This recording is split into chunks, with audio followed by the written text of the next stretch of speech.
Story 1. Her eyes are open. That's the detail that sears itself into my brain. A fact so horrifyingly mundane, it threatens to break my mind. She is woven into a web of black roots, pinned against the heartwood of the giant oak like a butterfly in a collection. And her eyes are not the cloudy orbs of a corpse. They are the deep, vibrant green of new spring leaves, and they are watching me. She's been dead for centuries, and she is watching me. My name is Eli Vance. For 15 years I've been a ranger in the Blackwater Reserve. I know this land. I know its logic. A storm is a storm. A bear is a bear. Things die, the forest consumes them, and the cycle continues. There is no magic here, only science. It started with the silence. Not a lack of sound, but a wrongness to it. I was on a trail check in the old growth, where the trees are so ancient, they feel like pillars holding up the sky. That day, the birdsong was a broken record. The same chirps repeated from different points with no soul, no life. And the smell. It should have been rich earth and decay. Instead, it was sickly sweet, like fruit rotting on the branch. It was a smell that promised a reward if you just follow it a little deeper. The first real horror was the deer, a magnificent 10-point buck on its knees as if in prayer. From its mouth hung a thick, thorny vine, not eaten but grown from inside it. The animal's eyes were glazed with terror, but it didn't move. It just knelt there, offering this grotesque fruit to the silent trees. I radioed it in, my voice shaky. Dispatch Vance in Sector 7, sick animal. Possible pathogen. Advise caution, the response crackled. Copy, botanist Dr. Aris is infield. Meet her at the coordinates we sent you. I hadn't received any coordinates. My GPS flickered, the map dissolving into static before resetting. A new waypoint pulsed on the edge of my grid. Deep in the old growth, where no trails ran, I found Dr. Aris an hour later. A woman with intense eyes crouched by the base of a colossal black oak. Its trunk was wider than my truck. Ranger Vance, she said, not looking up from the ground. Look at this. The earth around the tree wasn't soil. It was a mat of interwoven roots, thick as my arm, twisted into patterns that made my vision swim. They spiraled inward towards the trunk. The deer, I said. There's something wrong here. Wrong? She looked up, her expression one of feverish excitement. It's unprecedented. This tree is a nexus. It's not just drawing life, it's directing it. The animals aren't sick, they're being integrated. She led me around the base. The sweet smell was overpowering. Two massive roots formed an archway leading into a dark hollow at the base of the trunk. The core is in there, she whispered, her professionalism cracking. The heart of it. I need you to see it. Every instinct screamed at me to run. This was the mouth of something. But the ranger in me, the man who needed answers, nodded. I clicked on my flashlight and ducked inside. The inside was a cavern that felt impossibly large. The air was warm, humid, and throbbed with a low hum I felt in my bones. The walls were a living tapestry of pulsing roots, carrying rivulets of dark, glistening fluid. They all converged at the center of the chamber, and there she was, the roots cradled her. They speared through her arms, her legs, her torso, weaving through her like thread, binding her to the tree in a permanent, grotesque embrace. Her skin was ancient leather, stretched over a framework of thorns growing inside her. Her head was tilted back, her mouth open in a silent scream. Her hair was a cascade of white rootlets merging with the wall, and her eyes, those impossible spring green eyes, they were alive, aware. They reflected my light with a cold, ancient intelligence. Dr. Aris pushed past me, her voice reverent. She's the source.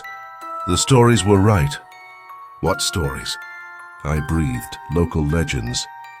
The first settlers spoke of keepers, women who could speak to the forest. They said the first keeper chose to become one with the woods to protect it, to become its will. They said her heart became the heart of the oldest tree. She reached out to touch the root that pierced the corpse's chest. It's not a corpse, Ranger. It's an engine. It's rewriting the biology here. The animals are becoming part of the network. The root she touched pulsed. I saw it then, not a body, but a central processor. The deer was just peripheral hardware. This was the server. We have to contain this, I said, protocol cutting through the terror. This is a biohazard. Contain it? She laughed, a sharp, broken sound. You can't contain a god. You can only serve it. As she spoke, the root moved. It uncoiled and wrapped around her wrist. She didn't pull away. She sighed with ecstasy. The root tightened. A thorn pierced her skin, and the dark fluid within the root began pumping into her. Her veins turned black under her skin, racing up her arm. Her eyes snapped open. They were the same vibrant leaf green as the keeper's. She smiled. The forest welcomes all. I stumbled backwards, scrambling for the exit. The root archway was shrinking, the roots knitting together. I threw myself through the narrowing gap, thorns tearing my clothes and skin. I burst out gasping. The forest was screaming, a scream of rage and hunger. The trees were moving, branches twisted, reaching. Vines snaked across the forest floor towards me. Behind me I heard a dry, shuffling gait. I didn't look back. I knew what it was. Dr. Aris moving with the jerky grace of the newly integrated. I ran blindly, my GPS dead, my radio emitting only a vegetative hum. I ran until I found the buck. It was standing now, the thorny vine hanging from its mouth like a grotesque tongue. In its eyes glowed that same hellish green light. It lowered its antlers in a command. Join us. I veered away, panic giving me speed. I saw a rocky outcrop, a place too bare for roots. I dove onto the granite and curled up, waiting for the end. The vines stopped at the stone's edge. The branches thrashed just feet away. The thing that was Dr. Aris emerged and stood at the tree line, watching me with those placid green eyes. She didn't cross onto the rock. She just smiled her empty smile and melted back into the shadows. I was spared, not because I escaped, but because I was on an island. And islands can be visited. The search team found me the next morning. I told them everything. They found nothing. The root cave was just a small empty hollow. No body. No Dr. Aris. They said stress and toxic fungi caused a psychotic episode. They gave me mandatory leave. I sit in my house now, 50 miles from the reserve. The doctors say it will take time, but this morning I went into my garden. My roses were dead. In their place grew a cluster of dark, thorny vines, and on the vine a single perfect flower had bloomed. Its petals were a deep, vibrant green. I touched it. It was warm. For a moment, I felt a profound sense of peace, a sense of belonging to something vast. The urge to lie down in the soil and let the roots take me was so strong I almost wept. They think the horror was in the jungle. They think I escaped it. They're wrong. The forest isn't a place. It's a will. It found a new keeper, and it's waiting for me to finally come home. Her eyes are open, and now so are mine. Story 2. The first thing I pulled from the ash was a child's tooth. It was small, pearly white, and utterly unharmed by the fire that had consumed everything else. It rested in the center of my soot-stained palm, a tiny, obscene pearl from a nightmare oyster. I was looking for a missing hiker. I found a nursery for curses instead. And down in that dark space under the cabin floor, something made of cinder and old hate began to scratch its way out. My name is Mara Sobieski. I've been a ranger in the Whispering Pines National Park for a decade. My sector is the backcountry, the places where the maps get fuzzy and the cell signals die. I like the solitude. Out here, the only thing you have to answer to is the weather, and your own common sense until you don't. The call came in about Leo Petty, a freelance journalist who'd pitched a story on the isolation of the deep woods. He was 3 days overdue from a weekend trip. His editor was worried. His last check-in text was a fragment. Weird history out here. Found a place called Hemlock Cabin on the old survey maps. Going to check it out, Hemlock Cabin. The name was a ghost story rangers told each other over bad coffee. a Prohibition-era trapper's shack, supposedly. Later, a hideout for moonshiners. The stories said something bad happened there in the 1920s. A fire. The details were always vague, told with a shrug. Nobody could ever quite find it on the new surveys. I found it on my third day of searching for Petty. The forest here was different. The pine needles were a dull, rusty grey. The air was still and carried a faint, acrid tang, like a doused campfire from a week ago. There were no birds, no squirrels, just this deep, waiting silence, and then I saw it. Hemlock Cabin. It wasn't much. A slumped one-room structure of rotten logs, its roof caved in by a fallen hemlock branch. The name was tragically apt. The place looked like it had been sick for 100 years and had finally given up the ghost. The door was gone. The interior was a mess of collapsed beams, blackened furniture, and a thick, crunchy carpet of ash. That's where I found Leo Petty's backpack. It was sitting neatly on the remains of a table, covered in a fine layer of soot but otherwise untouched. His wallet, his phone, his water bottle, all there. It was a still life of abandonment. My throat went dry. People don't just leave their water in the deep woods. I called his name. My voice was swallowed by the oppressive quiet. That's when I noticed the floorboards. In the corner of the cabin near the stone hearth, they were wrong. The nails were newer, less rusted than the others. And the boards themselves were cut shorter, haphazardly like a rushed job. I got my crowbar from my pack. The screech of the nails pulling free was a violation of the silence. I lifted the first board. The smell hit me first. It wasn't just old ash. It was the smell of a charnel house, sweet and meaty and burnt all at once. It was the smell of a barbecue gone terribly wrong. I gagged, pulling my neck gaiter up over my nose. I pointed my flashlight into the hole. It was a shallow pit, no more than 3 feet deep, and it was full of bones, but not animal bones. These were human, small ones, fragile. They were charred black, brittle, and jumbled together in a horrific game of pickup sticks, skulls the size of grapefruits, with empty sockets that stared up at nothing, rib cages that could be cupped in 2 hands. This was no trapper's shack. This was an ossuary, a hidden grave. My heart hammered against my ribs. This was a crime scene a century cold. I radioed it in, my voice a hoarse whisper. Dispatch, Sobieski. I found Petty's pack at Hemlock Cabin, and I found remains. Multiple sets, juvenile, advise, over, static. Then a voice broken and distant. Copy, weather interference, hold position. The signal died. I was on my own. I had to document this. I reached into the pit, my hand trembling, to move a femur for a clearer photo.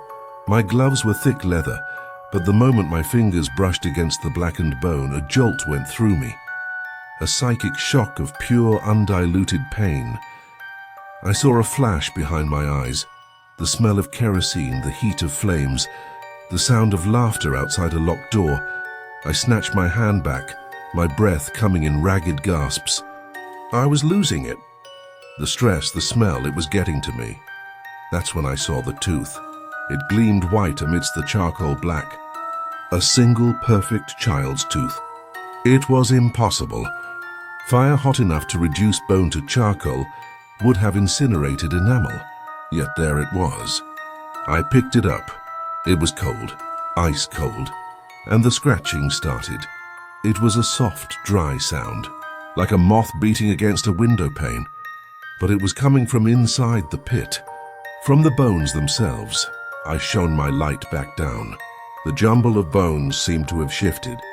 A small charred hand, its fingers like twigs, now lay on top of the pile, and as I watched, frozen in terror, the index finger twitched. Then it began to drag itself, with a sound like crumbling plaster, across the surface of a blackened rib. Scratch, scratch, scratch. I fell back from the hole, scrambling away on my hands and heels. The scratching grew louder, more frantic. It wasn't just from one set of bones anymore. It was coming from all of them. A dry, rustling chorus from the pit. A theory, insane and horrific, clicked into place in my mind.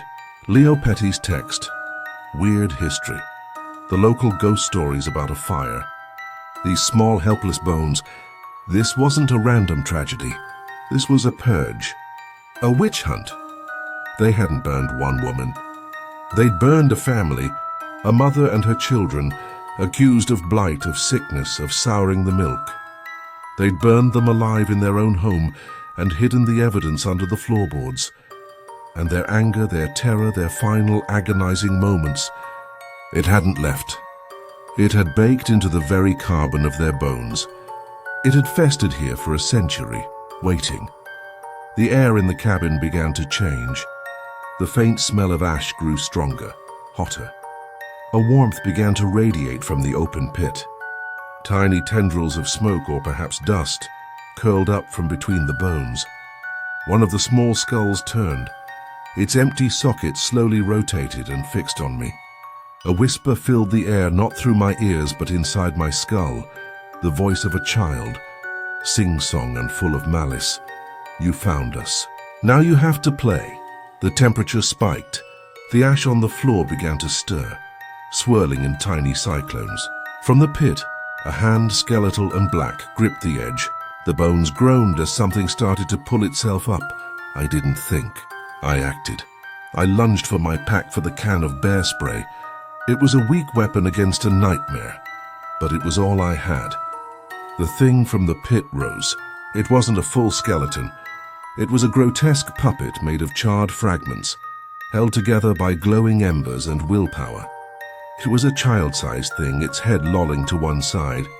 It took a shambling step forward, and the wooden floorboard beneath its feet smoldered. It raised an arm, a collection of tiny bones held in a shape of searing heat, and pointed at me. The whisper in my mind became a shriek. "You'll burn too." It lurched forward. I fumbled with the safety on the bear spray, my gloves clumsy. The heat coming off it was immense, like opening a furnace door. I could feel my eyebrows starting to singe. I raised the can and pressed the trigger. The concentrated cloud of capsaicin hit the burning figure. It didn't scream. It hissed. The sound of water hitting a hot griddle, but magnified 1,000 times. A scream of steam and rage. The embers comprising its form sizzled and dimmed. It staggered back, clawing at where its face would have been. It wasn't a kill shot. It was an irritant. But it had bought me a second. I turned and ran. I exploded out of the cabin door and into the grey forest. I didn't look back. I could hear it behind me. A crackling, stumbling gait and the sound of dry underbrush igniting as it passed. I ran until my lungs were fire, following my own tracks back the way I'd come. The unnatural heat faded behind me, replaced by the cool of the normal forest. The birdsong returned, first tentatively, then in full force. I finally dared to stop and look back, leaning against a tree, vomiting from adrenaline and exhaustion. There was no pursuit. The forest was just a forest again.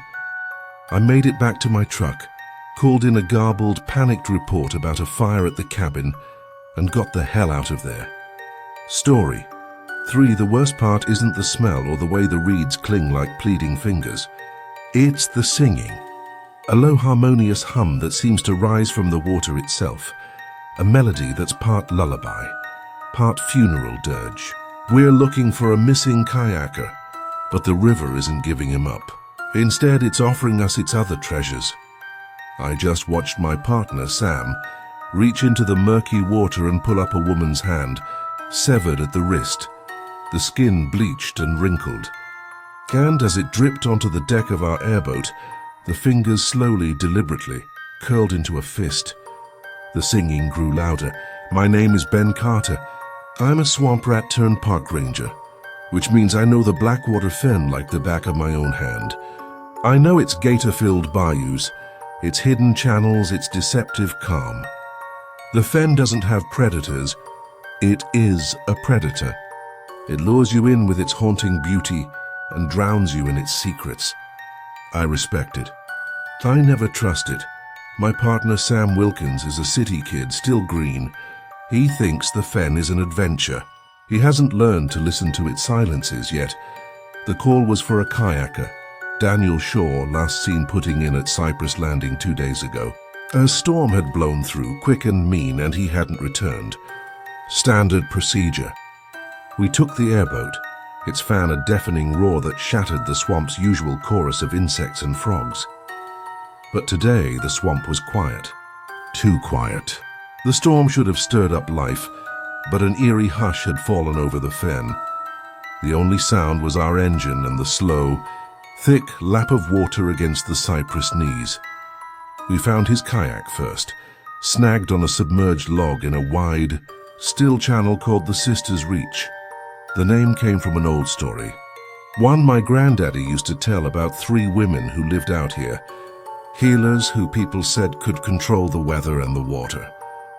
The story ended the way these stories always do, with fear, with torches, and with 3 weighted sacks thrown into the deepest part of the channel. I never put much stock in it. Until now, the kayak was empty but not overturned. It was perfectly upright, as if waiting for him to return. Sam cut the engine and the silence rushed in, heavy and suffocating. That's when we heard it, faint at first, almost mistaken for the ringing in our ears from the engine. A hum, a melody without words woven from 3 distinct voices. It was beautiful, deeply unnervingly beautiful. It seemed to come from everywhere and nowhere at once, vibrating through the hull of the boat. You hear that? Sam asked, his voice a whisper. Yeah, I said, my skin crawling. Don't listen to it. It's the wind in the reeds. It wasn't the wind. We began dragging the channel. The water was black, a broth of decay and tannin. The grapnel hook scraped along the bottom, catching on roots and snags. On the 3rd pass, it caught on something heavy. Got something. Sam said, heaving on the line. Together we pulled. The thing broke the surface with a sickening suck. It was a burlap sack, rotted and slimy, weighted down with rocks. And it was moving, twitching. Something was inside. Jesus, Sam breathed. What is that? With a sinking feeling in my gut, I knew. This was no missing kayaker. I used my knife to slice the rotten fabric open. It wasn't Daniel Shaw, it was a woman, or what was left of one. She was waterlogged, bloated, her skin the color of bad milk. Her long hair swirled around her like black seaweed. She was bound, her hands tied behind her back, and she was fresh. Possibly fresh, like she'd been down there a day, not a century. Her eyes were open, milky white, and they seemed to track the clouds moving overhead. Sam stumbled back, retching over the side of the boat.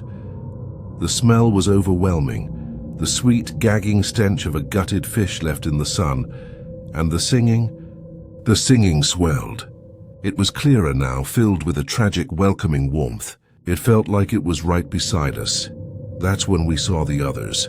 Another sack bobbed to the surface a few yards away. Then another. They broke open like rotten fruit, revealing 2 more women in the same state of terrible preservation. They formed a loose triangle around our boat. We were floating in a coven's graveyard. We have to go. Now, I said, my voice tight with a fear I hadn't felt since I was a child. Sam was pale, staring at the corpses. We can't just leave them. We're not archaeologists, Sam. This is a crime scene 100 years cold. We call the Staties and let them deal with it. I moved to start the engine. The engine coughed, sputtered, and died. I tried again. Nothing. Not even a click. The battery was dead. A full charge gone. I grabbed the radio. Static. The same dead hum you'd get from a television after the station signs off. Panic began to ice my veins. We were adrift. The current, which had been negligible, was now gently, insistently pulling us deeper into the Sisters' Reach. The singing grew louder. It was no longer just a hum. I could almost make out words. Reese. They seemed to sigh. Sleep. Sam wasn't looking panicked anymore. He was looking peaceful. His eyes had lost their focus, staring at the water. Sam, look at me. It's so quiet, he murmured, a small smile touching his lips. They're so sad. They just want company. Sam, that's not real. It's in your head. Fight it. He didn't seem to hear me. He leaned over the side, peering into the black water. I can see him, he whispered. See who? The kayaker, Daniel. He's down there. He's smiling. He says it doesn't hurt. He says it's peaceful. The three corpses in the water began to turn slowly, orienting themselves towards Sam, their milky eyes fixed on him. The singing focused, the harmonies weaving around his name. Sam, come and see. He reached out a hand, dipping his fingers into the water. Sam, don't, I shouted, lurching forward to grab him. It was too late. As his fingers broke the surface, a pale hand shot up from the depths and grabbed his wrist. It wasn't one of the floating corpses. This was a fourth, a thing that had been waiting on the bottom. Sam screamed, a short, sharp sound of terror that was instantly cut off. His face went slack, the peaceful smile returning, wider now, unnaturally wide. The thing in the water held him fast, not pulling him under, just holding him, connecting him. The singing was a roar in my skull now, a beautiful, brain-scrambling symphony of loss and longing. I could see them in my mind's eye. Three sisters singing from the riverbed, their mouths open in endless song, their hair flowing in the current, using the water itself as a conductor for their curse. They weren't haunting the swamp. They were the swamp. Their loneliness was a poison in the water. Sam turned to look at me, his eyes now glazed with the same milky film as the corpses. Water trickled from the corner of his smiling mouth. They want you to hear it too, Ben, he said, his voice a wet gurgle. They've been so lonely. I stumbled backward, away from him, away from the rail. The boat rocked precariously. I was trapped. No engine, no radio. My partner was a puppet for three dead witches. The singing wasn't just sound anymore. It was pressure. It was a physical weight on my eardrums, promising an end to the fear, an end to the struggle. The water did look peaceful, cool, quiet. The image of Daniel Shaw smiling on the riverbed flashed in my mind. Maybe it wouldn't be so bad. Maybe Sam was right. No, I clawed at my ears trying to block it out, but the sound was inside me. I needed to break the connection. I needed a different sound. I fumbled for the emergency kit, my fingers numb and clumsy. I ripped it open, scattering flares and bandages. There, the air horn. I grabbed it, pointed it at the sky, and pressed the trigger. The blast was an abomination against the swamp's silence. It was a shriek of pure mechanical rage. The effect was instantaneous, the singing shattered. It didn't stop. It screeched, a dissonant, furious wail of three voices crying out in pain. The corpses in the water jerked violently. Sam gasped as if coming up for air, and the hand holding his wrist released its grip and vanished beneath the surface. In the sudden ringing silence, the engine coughed, sputtered, and roared to life. I didn't think. I didn't look back. I slammed the throttle forward. The airboat shot forward, skimming across the black water, leaving the sisters' reach and its terrible choir behind. I didn't stop until I was back at the dock. Sam was catatonic, shivering, whispering about beautiful voices and cold hands. The ambulance took him away.